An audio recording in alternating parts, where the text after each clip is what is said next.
بسم اللہ الرحمن الرحیم۔ السلام علیکم ورحمۃ اللہ وبرکاتہ۔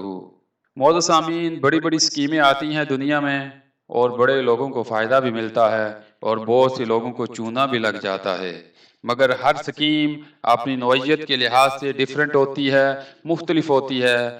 کچھ تو غریب میر ہو جاتے ہیں اور کچھ میر کچھ بھی نہیں کر پاتے اور کچھ میر غریب ہو جاتے ہیں۔ اسکیمیں اپنی نوعیت کی ہوتی ہیں، ان کا ایک اپنا لب لباب ہوتا ہے، لوگ لوگوں کو ہی دھوکہ دیتے ہیں، کچھ تو اس سے فائدہ اٹھاتے ہیں اور کچھ نقصان۔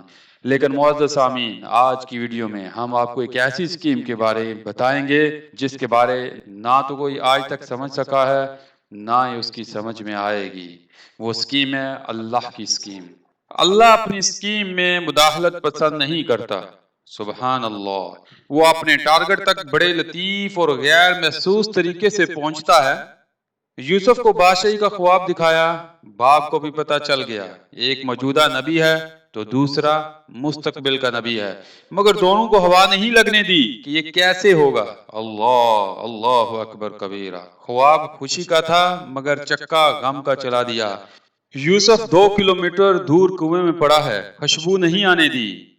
اگر خوشبو آ گئی تو باپ ہے، رہ نہیں سکے گا، جا کر نکلوا لے گا، جبکہ بادشاہی کے لیے سفر اسی کنویں سے لکھا گیا تھا۔ سبحان اللہ والحمد للہ ولا الہ الا اللہ، اللہ اکبر۔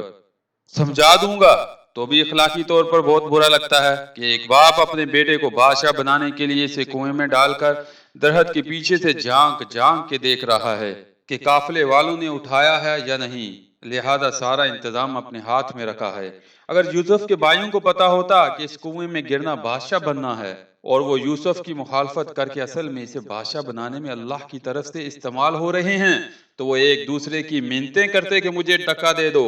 یوسف عزیز کے گھر گئے تو نعمتوں بھرے ماحول سے اٹھا کر جیل میں ڈال دیا کہ ان مع العسر یسرا۔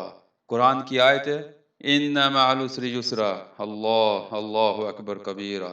جیل کے ساتھیوں کی تبیر بتائی تو بچ جانے والے سے کہا کہ میرے کیس کا ذکر کرنا بادشاہ کے دربار میں، مگر مناسب وقت تک یوسف کو جیل میں رکھنے کی اسکیم کے تحت شیطان نے اسے بلا دیا۔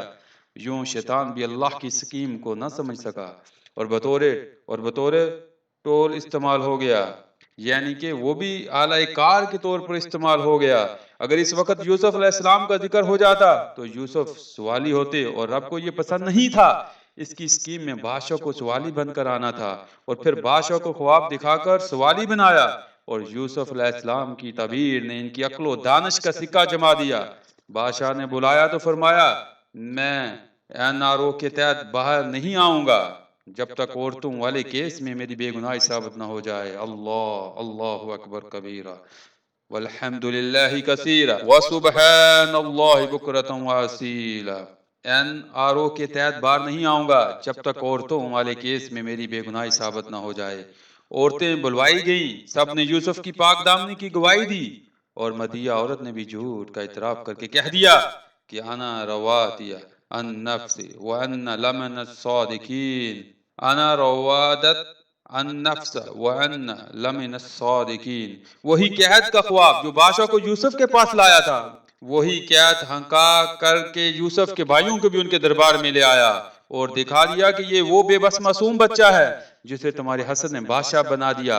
فرمایا پہلے بھی تم میرا کرتا لے کر گئے تھے جس نے میرے باپ کی بینائی کھا لی، کیونکہ وہ اسی کرتے کو سونگ سونگ کر گریہ کیا کرتے تھے۔ فرمایا اب یہ کرتا لے جاؤ، یہ وہ کھوئی ہوئی بینائی واپس لے آئے گا۔ اللہ اللہ اکبر کبیرہ۔